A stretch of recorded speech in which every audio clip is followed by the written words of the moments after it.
नमस्कार दोस्तों, आज हम कुछ इम्पोर्टेंट टॉपिक्स करेंगे। नंबर 1 पे है डिटर्मिनेंट। डिटर्मिनेंट 2x2 ऑर्डर की मैट्रिक्स का कैसे निकाला जा सकता है।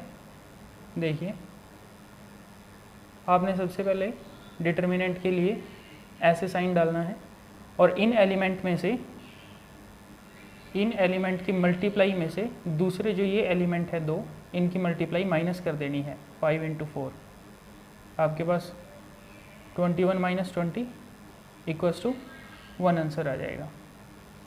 अगर आपके पास कोई भी मैट्रिक्स दे दी गई है 1 2 3 4 2 1 1 7 3 3 × 3 ऑर्डर की मैट्रिक्स, अगर इसका डिटर्मिनेंट निकालना है तो इसके लिए आपको करना पड़ेगा, सबसे पहले आप इसका डिटर्मिनेंट चाहे तो रो का यूज़ करके निकाल सकते हो या कॉलम का यूज़, मतलब दो तरीके से इसका डिटर्मिनेंट फाइंड किया जा सकता है। हम करेंगे इसकी रो का इस्तेमाल करके, जैसे डिटर्मिनेंट यूजिंग फर्स्ट रो का यूज़ करेंगे। इसका हर एक एलिमेंट आपने, जैसे 1 है, 1 को आपने बाहर लेना है और इसकी जैसे ये और ये रहे, कॉलम और रो के एलिमेंट को छोड़ देना है। बाकी की जो आपके पास मैट्रिक्स बचेगी वो उठाने हैं और यहाँ रख लेने हैं। उसके बाद जो आप सेकंड एलिमेंट लोगे बाहर, उसमें माइनस डालना है, क्योंकि इसका रूल होता है प्लस माइनस प्लस। ये मैं बताऊंगा आपको, थोड़ी देर में क्लियर करते हैं, तब तक देखिए।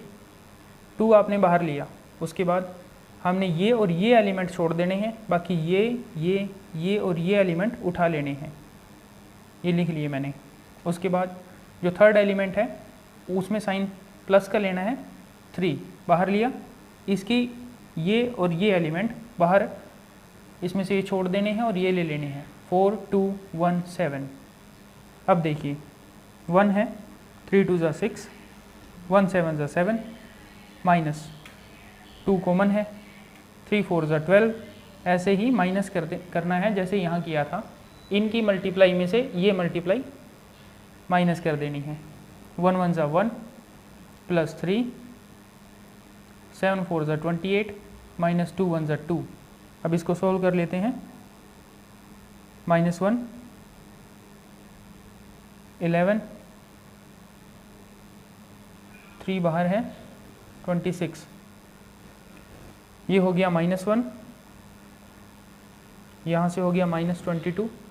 इसको मल्टीप्लाई करेंगे, 6 3 8, 1 6 और 7 प्लस का।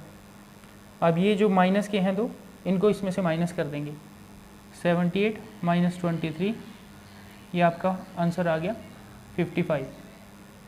उसके बाद हम करेंगे कोफैक्टर्स। कोफैक्टर भी बहुत इजी हैं। आप सबसे पहले 2 × 2 ऑर्डर से समझ लीजिए, इसका आप स्क्रीनशॉट ले सकते हो। चलिए अब हम निकालते हैं कोफैक्टर्स। कोफैक्टर्स कैसे निकलेंगे?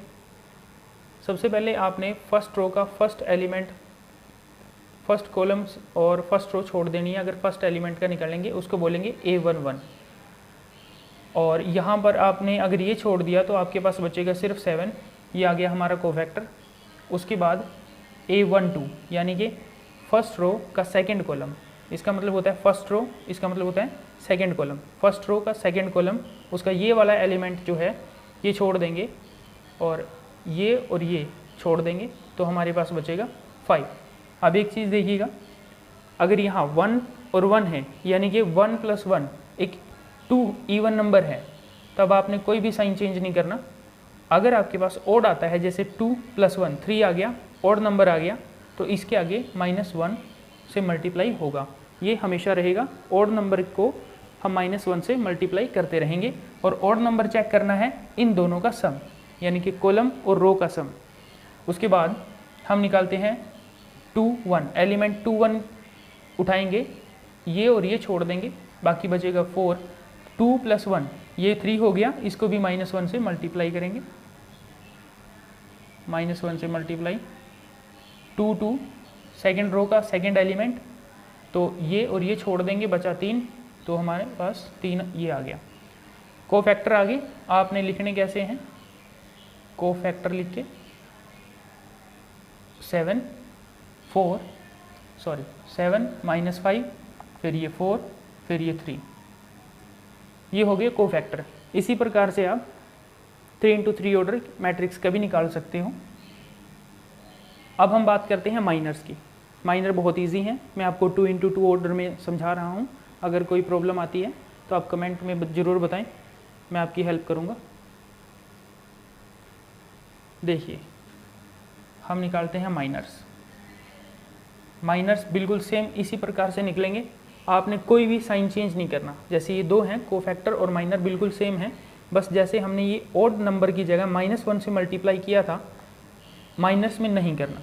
आपके पास माइनर्स ये रहेंगे, M11 आपके पास 7, M12 आपके पास 5 प्लस का रहेगा, यहाँ माइनस से मल्टीप्लाई किया था M21 4 और M22 3 सेम रखने हैं। आपने कोई भी माइनस और प्लस नहीं करना, जो आंसर आता है वो डायरेक्ट लिख देना है।